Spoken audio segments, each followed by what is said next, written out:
지금 화면에 나와 있는 그 화면은 불기 2536년 6월 11일 날 사찰 음식에 대해서 우리 조계종 스님이 최초로 쓴 기사입니다. 무려 올해가 불교 2569년이니까 몇 년 전입니까?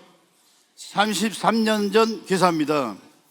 30년 전, 40년 전 10살에 절밥을 먹기 시작한 정문 스님의 유년 시절을, 또 승가대 학보사 기자로 근무하면서 33년 전에 우리 사찰 음식의 실상과 허상을 취재해서 발표했던 장본인으로서 오늘 여러분들과 함께 30, 40년, 50년의 시간 여행을 함께 하도록 하겠습니다.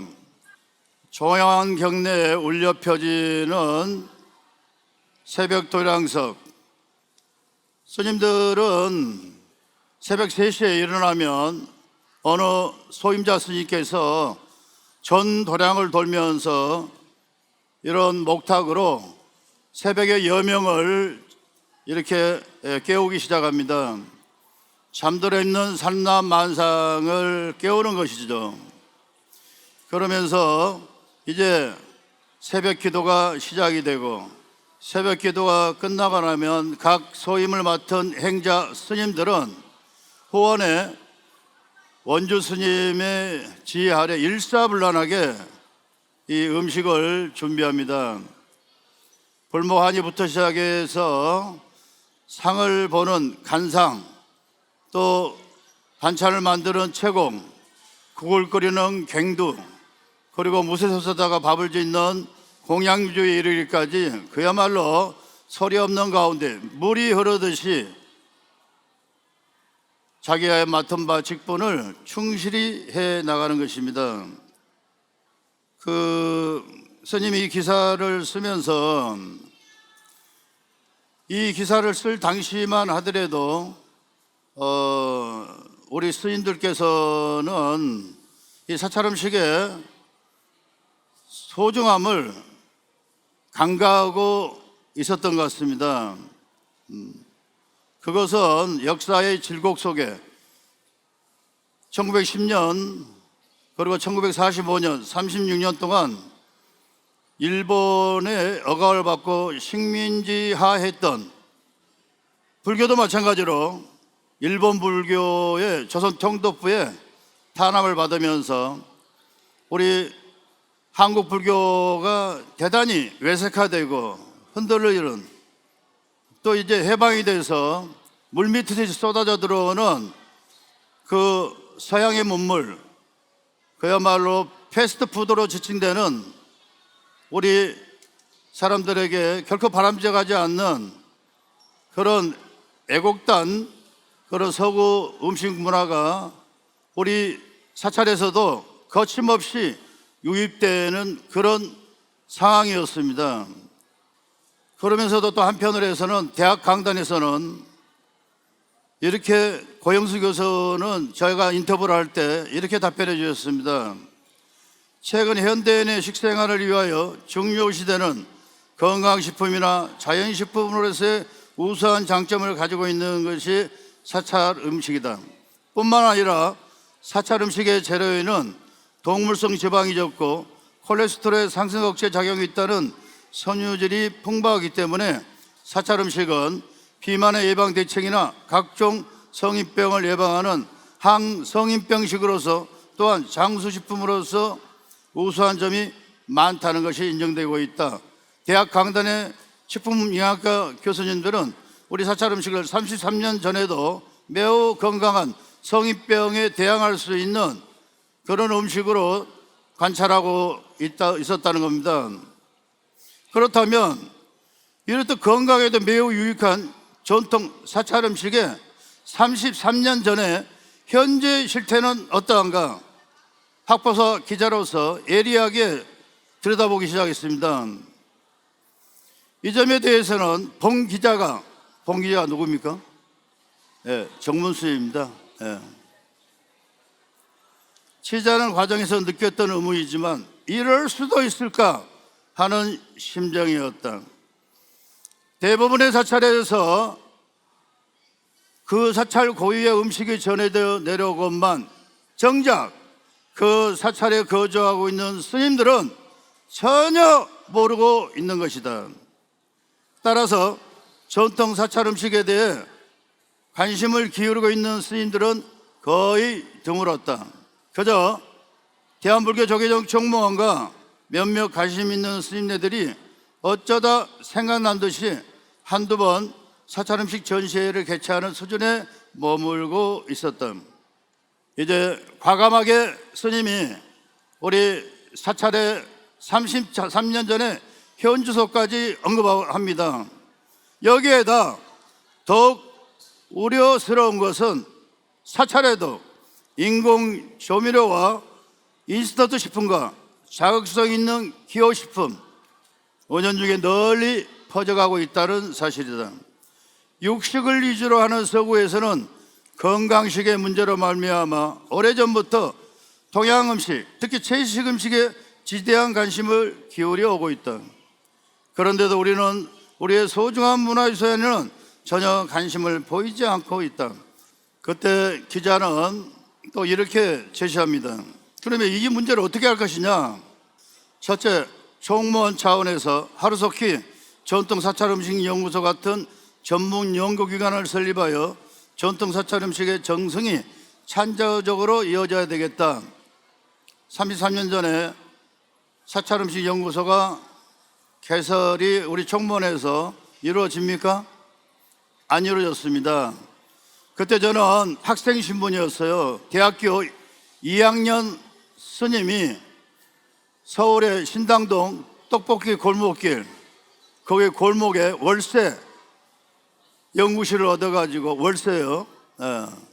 그래서 오늘 지금 앞에 학생들이 앉아 있는데 세상에 학생 스님이 돼가지고 식품영양학과 또 문헌학과 이런 정규 4년제 졸업생들을 연구원으로 채용을 합니다. 무슨 돈이 있어서? 돈 하나도 없었습니다. 그렇지만은 저의 열정은 일단 연구부터 시작이 되겠다. 그리고 이제 또 여기 그 화면이 지금 나중에 나올 텐데 이게 한국전통사찰문화연구소 개원 1주년이에요. 세상에 33년 전에 일본의 오가라 겐조 스님을 모시고 한일 사찰 음식 강의를 했어요. 그때 그 한일 사찰 음식 강의를 할 때 이 오가라 겐조 스님의 책을 번역 출판해서 선식. 일본의 사찰 음식은 정진요리라고 이렇게 보통 명사되어 있습니다.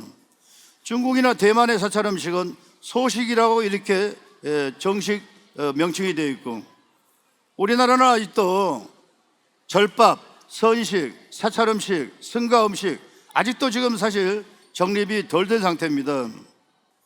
어찌됐든지 이 사찰 음식 연구소를 운영을 그때부터 해가지고 지금까지 운영을 하고 있고, 그리고 현재 스님을 만나고자 하는 대기자가 800명이 넘게 대기를 하고 있고, 그리고 제가 98기까지 지금 배출했는데 3개월 단위로 2년 과정도 있습니다. 그런데 10,000명이 넘습니다. 제가 3개월 과정으로 배출한 수강생들이. 이게 바로 33년 전에 한국전통사찰음식문화연구소를 개설하고 발족한 이유입니다. 두 번째, 사찰 음식에 전혀 문외한인 절집안의 공양관을 책임있는 공양여보사를 전문적으로 교육을 시켜야 되는 필요성이 일단 저는 그 당시에 이렇게 느꼈습니다. 다행히 우리 한국불교문화사업단에서 정기적으로 13개 특화사찰, 또 종로에 있는 향적세계라든지 체험관에서 이 전국의 그 사찰 음식 소임자 분들을 교육을 시키고 있습니다.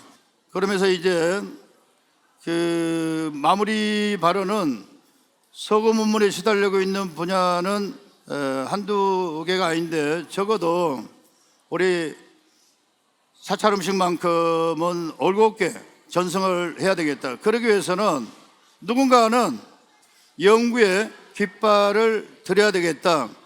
그런 생각을 하였습니다. 부족한 제가 원을 세우고 우선 지면으로 자료 수집과 동참 및 후원자를 찾습니다. 이후 전국에 사찰 및 관련 있는 것을 찾아 나설 계획입니다. 그러면서 이제 그 실태 조사에 들어갔습니다. 전국에 사찰을 필드워크를 한 거죠. 네. 그때 필드워크 하면서 이런 것들이 가능했던 것은 우리 성가에서는 스님들이 어느 절을 가든지 공짜로 재워준다, 안 재워준다. 재워주고 공짜로 먹여주고 갈 때 차비 줍니다. 잘 가시라고. 그런데 우리들은 그냥 간 게 아니잖아요. 사라져가는 사찰 음식, 이걸 제대로 연구해서 스님들한테 우선 우리 소중한 사찰 음식을 모르고 있는 우리 스님들부터서 가르쳐줘야 되겠다. 그러니까 거기에 스님들이 감동하기 시작합니다. 세상에 33년 전에 오늘 이 자리에서 그 당시에 설문지를 보니까 여기 지금 통도사를 실태조사했던 설문지입니다. 통도사. 거기에 그 사찰 음식을 만드는 후원의 구조는 어떻게 되어 있는가, 그리고 양산 통도사 근방에서 나오는 지역 특산물은 무엇인가, 그리고 또 이 공양을 음식을 준비하시는 분들은 누가 하고 있는가, 그 다음에 이제 전통 사찰 음식을 누가 조리하고 누가 혹은 전수하시는 분이 있는가. 자, 이제 이런 이제 설문지 조사를 통해서 해 나가면서 그러면서 이제 소식지가 나옵니다. 소식지. 이게 인천영화산원의 선방 스님들의 2년 동안의 식단입니다. 세상에 일일이 적어가면서 이게 2년치의 식단, 스님들의 어엿하게 기록이 되어 있어요.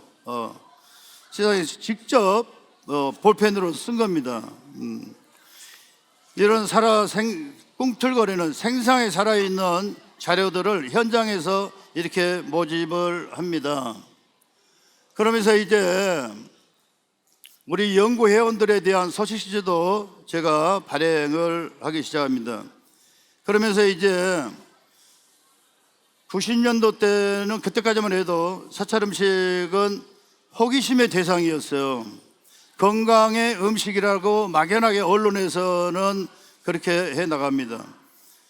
그러면서 이제 1983년 이태리 반도를 중심으로 불기 시작한 패스트푸드에 대한 반동으로 슬로푸드가 도도하게 일어나기 시작합니다.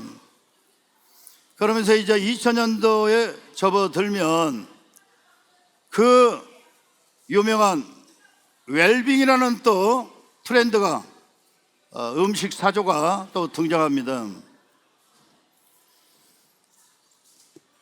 스님이 우리 조계종 사찰에서 제일 처음으로 사찰 음식 책을 펴냅니다. 누구나 손쉽게 만들 수 있는 전통 사찰 음식. 이게 우리 한국에서 나온 최초의 사찰 음식 요리책입니다. 언제?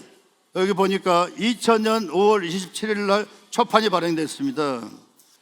그러면서 이제 책도 이제 출판하고, 그러면서 이제 이런 상업신문에도 리드 기사가 나오고, 조심스럽게 사찰 음식이 이제 대중음식점을 개설해도 승산이 있다. 이제 이렇게까지 이제 전망을 합니다. 사찰 음식은 이제 막연한 건강식으로서 머물고 있는 게 아니라 일반 음식점, 대중음식점에 접목시켜도 충분히 메리트가 있다. 이렇게 이제 분석을 하고 리드에 나갑니다. 이제 벌써 20년, 30년을 이렇게 지내오면서 이제 10년 만에 다시 제4의 사찰 음식 축제가 오늘 어제부터 진행이 되고 있습니다. 스님이 1회 때부터서 참여를 했죠.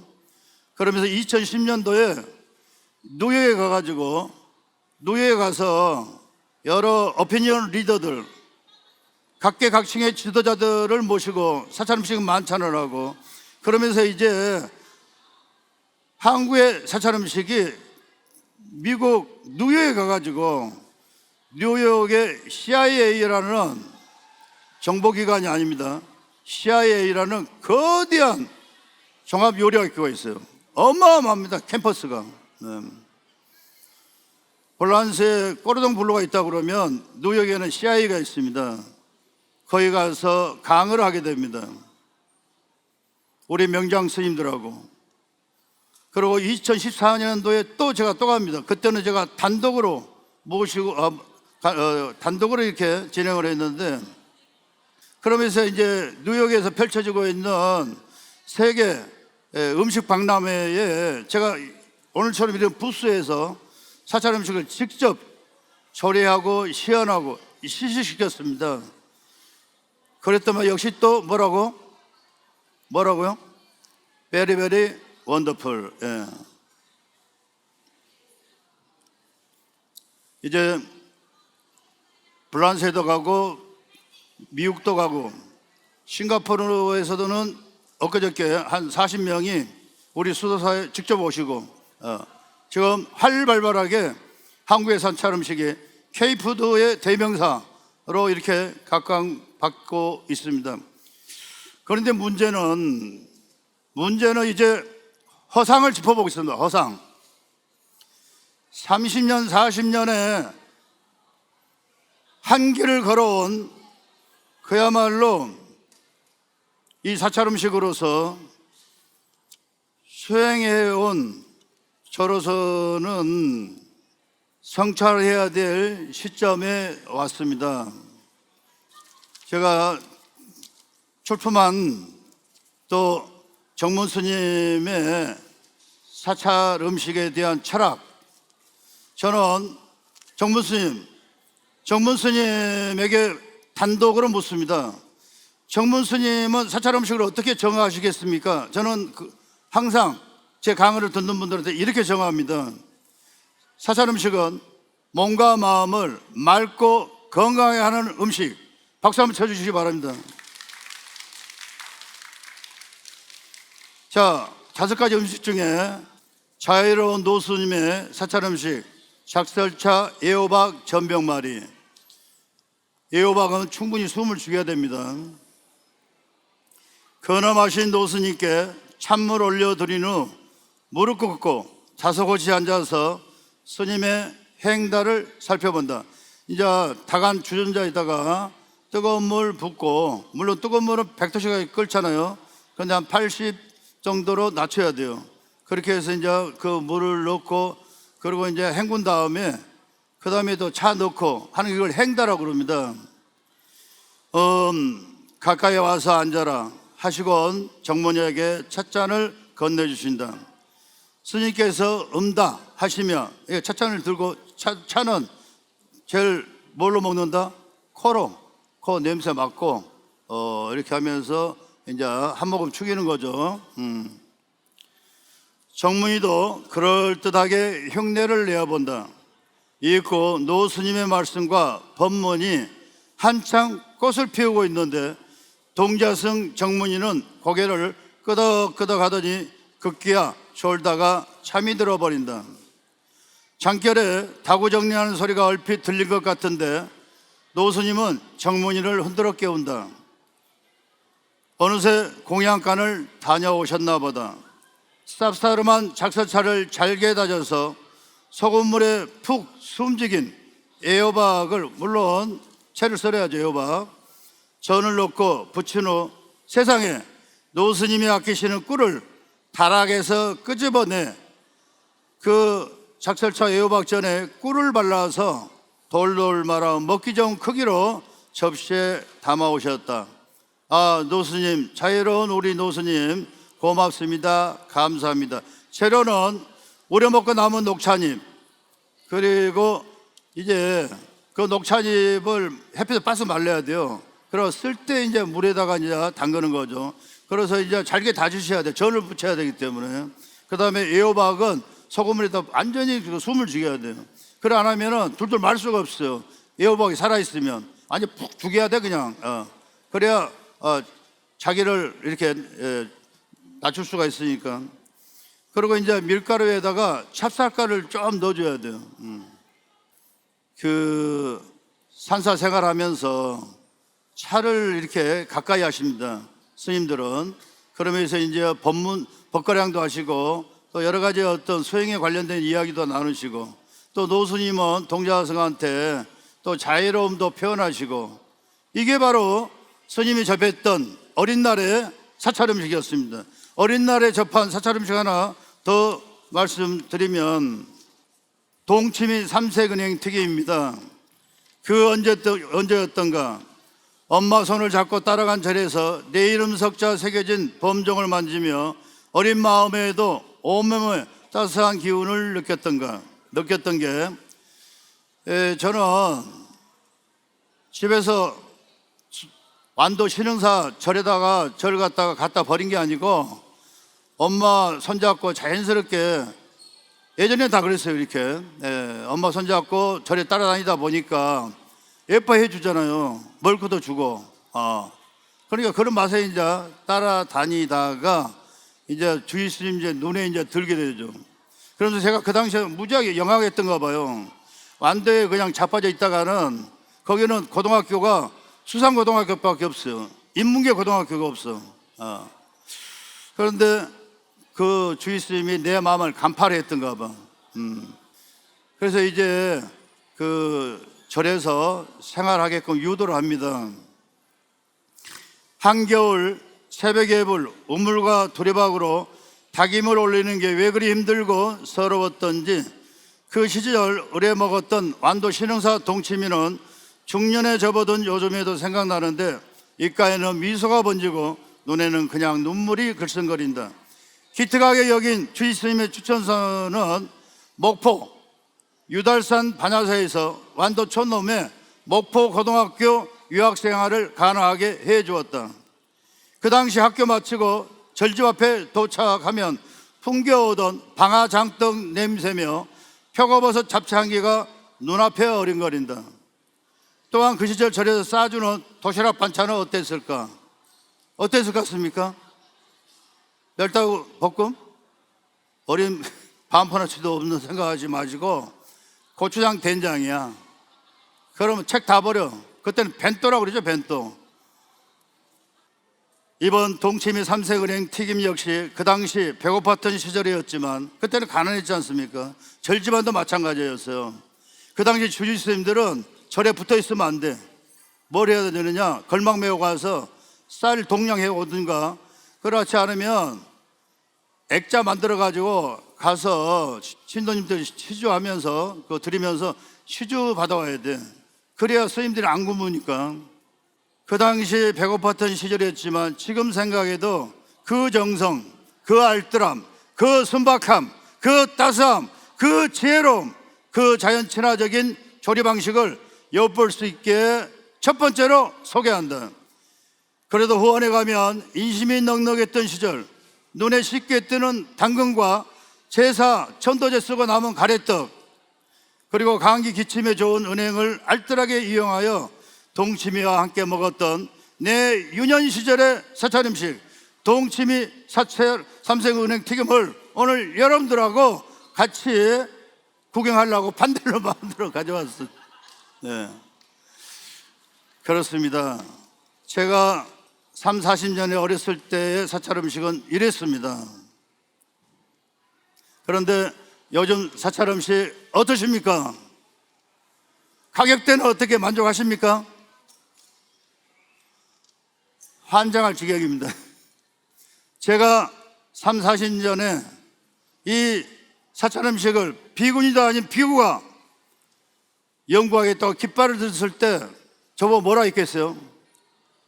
원색적으로 표현합니다. 또라이, 미친놈. 지금 이렇게 앞치마를 둘러도 그러려니 합니다.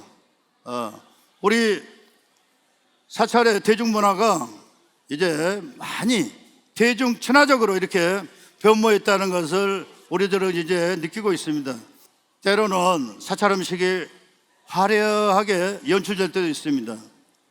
그때는 내노라 하는 사찰 음식 실력을 가지신 분들이 큰 스님 생신잔치나 그럴 때 또 한번 사찰 음식의 화려한 면을 볼 수가 있어요. 매번 그러는 게 아니고 스님이 이번에 출품한 것 중에 이 오색연금밥이 있습니다. 네. 저기 지금 작품 전시는 저 전시 코너에 있습니다. 대단히 화려합니다. 이 화려할 때는 그야말로 대웅전 단청이 얼마나 화려합니까? 부처님을 찬탄하는데 그 이상 더 하고 싶죠. 왜? 신앙으로서 평생을 살아가는 스님들은 더 그 이상도 부처님에게 영락 보배도 올리는데 이 화려한 색깔이 뭐라고 화려할 때는 지극히 화려합니다.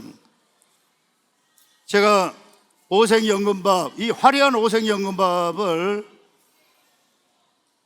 전시하고 있는 이유인즉슨 이렇습니다. 세상 천지간에 수많은 유형의 어머니들이 존재하지만 오늘은 먹물어도 있고 머리 깎은 수행자를 자식으로 둔 어머님들을 헤아려 본다. 수행의 기나간 길목에서 때로는 짐짓 잊은 듯 살아가지만 불쑥 그리움으로 다가올 때면 정작 입술에서만 맴돌았던 어머니, 결코 저버릴 수 없는 내 자식이기에 슬픔을 이기지 못해 목이 터져라 이름을 부르던, 그러나 끝내는 큰 스님이 되기를 기도 열망하셨던 양산 동계화상의 어머님을 가슴속에 담아본다. 요즘 일반 사찰에서는 백중맞이 조상 천도제가 진행 중이고 바야흐로 선원에서는 과행정진과 용맹정진이 진행될 시점이다. 다가오는 음력 7월 15일 자자일 우람분경의 목련전자는 부처님과 스님들께 100가지 음식과 5가지 음식을 정성스럽게 공양 올려서 어머니를 구제하고 초상영가를 전도하였다고 한다. 이번에 정문이가 준비한 음식은 스님들의 살아계신 어머니, 돌아가신 어머니 모두에게 이 오색연금밥을 특별히 공양 올리고 싶다. 그 이유는 이 오색에는 다음과 같은 의미가 깃들었기 때문이다. 첫째, 청색은 마음을 모아 부처님을 구하고자 하는 정근의 마음을, 두 번째, 황색은 찬란한 부처님의 몸의 빛과 같이 변하지 않는 굳은 마음을, 세 번째, 빨간 적색은 항상 쉬지 않고 수행에 힘쓰는 정진을, 네 번째, 하얀 백색은 깨끗한 마음으로 온갖 번뇌를 밝히는 청정함을, 다섯 번째, 주황색은 수치스러움과 그릇된 길로 깨면서 잘 견뎌 이기는 인욕을 상징하고 있기 때문이다. 단순한 화려함이 아닙니다. 우리 종단에 초급반 교주가 있고 중급반 교주가 있고 고급반 교주가 있습니다. 이 고급반 교재 이론은 제가 집필했습니다. 이제 사찰 음식이 많이 변모하면서 또 한편으로는 제대로 지금 이제 자리매김을 해 나가고 있는 긍정적인 부분도 있지만, 스님이 허상이라고 적고 있는 것은 이게 대중화되면서 이제 음식점들이 많이 들어서고 있어요. 세상에 제가 이 오색연금밥을 한국에서 처음으로 소개를 했는데 이게 보통 시간이 드는 게 아니에요. 구멍으로 젓가락으로 일일이 구멍에다 집어넣어야 돼 이게. 네. 그것도 빨간색은 백년초로, 노란색은 치자로, 검정색은 석이버섯 가루로, 파란색은 시금치로 이렇게 또 물을 들여야 돼. 이런 어떤 가격 대비 여러 가지 부분들이 허상이다. 어제 주호영 국회의원님이 두 가지를 말씀하십니다. 사찰 음식을 이름 붙일 때 너무 서구적으로 표현 안 했으면 좋겠다. 정문수님 김치 뭐 이런 식으로 소박하게 했으면 좋겠고, 그 다음에 이제 일식삼천의 소박한 그걸 좀 견지해 줬으면 좋겠다. 제가 저게 발음이 잘 안 좋은데 제가 항상 마음속에 담고 다니는 기절이 있습니다. Oh my 아바로키테스바라, How could I become like you? Grant every creature be bathed in your mercy with no one being left. 간세음보살님, 간세음보살님, 나무 대자대비 하신 간세음보살님, 어떻게 하면 간세음보살님과 같이 되겠습니까? 어떻게 하면 정문이 사찰 음식을 우리 모든 국민들에게 몸과 마음을 맑고 건강하게 하는 음식을 어떻게 하면 유효적절하게 저렴하게 쉽게 접근할 수 있게끔 해야 되겠습니다.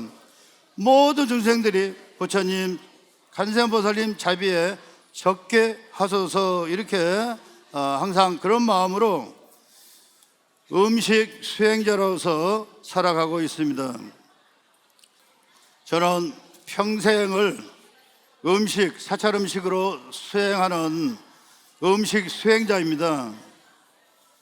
저의 앞으로도 그럴 것이고 지금도 그렇고 저는 이 길을 변함없이 걸어갈 것입니다. 음식을 가르치고 또 책을 집필하고 그러는 가운데 이런 생각이 들었습니다. 공양 수행자의 향기, 공양 수행자 그의 향기는 싱그러워라. 못 생명을 살리고자 하는 그의 마음은 보디사트바. 공양 수행자 그의 향기는 아름다워라. 코끝을 희롱하지 아니하고 진실됨으로 요리하는 그의 모습은 보디사트바. 공양 수행자 그의 향기는 소박하여라. 처음부터 끝까지 물 한 방울, 쌀 한 톨 부족하지 않은 그의 정성은 보디사트바. 공양 수행자 그의 향기는 강대무변하여라.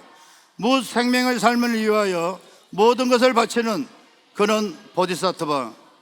공양 수행자 그의 향기는 원력이여라. 아미타 부처님의 48대 원 23번째 원력에 이르기를, 만일 제가 부처가 될 때 그 국토의 보살들이 부처님의 위신력을 얻고 한번 식사하는 사이에 한량없는 나유타, 나유타는 인도 말인데요, 지극히 큰 숫자를 이야기합니다. 여기서 한 1000만 정도 하겠습니다. 사이에 한량없는 1000만 모든 부처님의 국토에 돌아다니면서 여러 부처님들을 공양할 수 없다면 저는 차라리 부처가 되지 않겠다고 발언한 그의 원력은 이미 보디사트바. 공양 수행자 그의 향기는 오분향이여라. 개향, 정향, 해향, 해탈향, 해탈직연향, 부처님의 정법대로 삶을 요리하는 그는 보디사트바. 공양 수행자 그의 향기는 부족함이 없어라. 만든 음식이 혹 부족하면 너무나 안타깝고 남으면 어쩔 줄 몰라 하는 그의 마음은 천수천왕 보디사트바. 조리하고 가르치면서 문득문득 떠오르는 생각들을 모아보았다. 수행자에게 음식은 과연 무엇이란 말인가? 6년간 피골이 상접할 정도로 극도의 고행을 감내하신 부처님 어느 날 보리스 금강자에 자정하고서 단호한 결정을 내리신다. 깨달음을 얻지 않고서는 결코 이 자리를 뜨지 않겠다고 결국 네란자라 강변 우르벨라 촌락에 사는 여인 수자타가 올린 그 유명한, 오늘 여러분들도 시식합니다. 무슨 음식? 유미죽 공양을 드시고 결국 37일이 지난 후 21일 만에 동터오는 새벽녘 금성을 보시고 호련히 무상대도의 깨달음을 얻었으니 이분이 바로 서가모니 부처님입니다. 이제 열반의 음식으로 오늘 강의 마무리하겠습니다. 이제 80년 동안 길에서 길로 다니면서 전도의 발걸음을 단 한 번도 멈춘 적이 없습니다. 물소의 그 앳불처럼 모든 수행자들은 각자 떼거리를 몰려서 다니는 게 아니고 각자 다니라. 각자 전도의 길을 떠나라. 성불할 때 드신 음식이 바로 유미죽입니다. 사실 이 유미죽은 수자타는 여인이 좋은 배필을 만나게 해달라고 나무신한테 갖다 드리려고 했던 건데, 아니 그 나무에 기대고 있는 어느 성자가 오로라 광채를 바라면서 기진맥진에 있길래 자기도 모르게 갖다 드렸어요. 부처님께서 이미 결심을 하셨습니다. 내란제를 강가에서 모욕하시고, 그 당시에 모욕하고 음식을 드신다, 그것은 타락한 수행자를 이렇게 여겼던 그 당시에 인도의 수행 문화가 그랬었어요. 그런데 6년 동안 피골이 상접할 정도로 고행하셨지만 당신이 얻고자 하는 무상대도를 얻지 못하기 때문에 결심을 하고서 이 유민죽을 드시고 원기를 내고 회복하시고 결국에는 성불하시는데, 이제 우리가 그 유명한 열반경 마지막 부처님께서 열반에 드시는 모습을 이렇게, 부처님께서는 우리 유마경에서 향적세계란 말이 나옵니다. 향적품, 향적이라는 것은 전단나무가 쌓여있는 공간을 이야기해요. 부처님의 음식은 전단나무로 만들었던가 봐요. 이제 대장장이 춘다 가족들은 부처님께 공양 올리는 게 평생의 수건이었어요. 그런데 그 당시에 부처님께 혼자 다니시는 게 아니고 제자들이 10,000명이 넘었어요. 그 어마어마한 숫자를 대중공양 올릴 때 얼마나 많은 또 재물이, 그 음식물이 필요했겠어요. 그런데 그 꿈을 달성합니다. 그런데 그때 부처님께서는 대장장이 춘다가 올린 스카라바티바, 이 전단나무에서 생겨나는 버섯이었어요.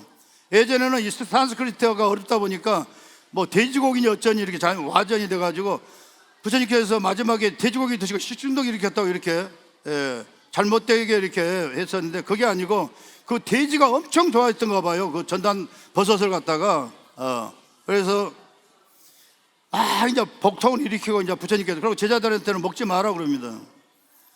아난다야. 그러니까 이제 제자들이 어떻게 했어요? 평생을 시봉했던 아난존자 같은 경우는 뭐 어쩔 줄 모릅니다. 그냥 뭐 여러 제자들이 다 마찬가지고, 춘다를 원망하지 말아라. 춘다가 바친 공양은 최후의 것이며 최후의 공양은 부처님께 올리는 첫 공양, 수자타가 올린 유미죽 공양만큼이나 공덕이 큰 것이다. 춘다는 이 음식 올린 가보로 수명을 얻고 힘을 얻고 명예를 얻고 재물을 얻을 것이다. 그리고 죽어서는 천상에 태어나 원하는 바를 스스로 이루게 된다. 그리고 아난다야, 너는 곧 춘다에 가서 이렇게 전해라. 춘다야, 나는 직접 부처님께 듣고 부처님의 가르침을 받았노라. 그대의 스카라바티바의 공양은 큰 행복과 이역을 얻는 가보가 있다고 부처님께서 그렇게 말씀하셨다고 전하라고 해서 지금 전하러 왔노라, 이렇게 합니다. 그러면서 이제 그 유명한 자등명, 법등명을 마지막 유언으로 나신 분이십니다. 자기 자신, 진리를 사모하는 자기 자신을 등불로 삼고 부처님의 가르침을 등불로 삼아라. 자등명, 법등명이 마지막으로 이렇게 나오는 것이죠. 니르바나라고 그럽니다. 열반. 일찍이 사가모니 부처님께서는 번뇌의 불을 꺼버려 부처를 이루었지만, 이제 남아있는 육신이 가져다주는 마지막 장애의 불길마저 꺼버리고 대반 열반에 드셔서 시방삼세에 상주하시는 청정법신 비로자나 부처님의 진리를 설하고 계십니다. 요즘 세간에서는 패스트푸드의 반동으로 이태리를 중심으로 유럽에 시작된 슬로푸드 등에 이어 2000년도에 들어와서 웰빙과 웰다잉, 스님이 이해하고 싶은 것은 사찰 음식은 삶과 죽음을 아우르는 그런 음식입니다. 산자에 대만 관련된 음식이 아니고 죽은 자를 위한 천도의 음식, 삶과 죽음을 동시에 조화시키는 게 바로 사찰 음식의 현주소고 진면목이라는 것을 끝으로 이 강을 마치겠습니다. 감사합니다. 열정적인 강연을 해주신 정무원 스님께 다시 한번 큰 박수로 감사의 마음을 전해주시기 바랍니다. 스님 진심으로 감사드립니다.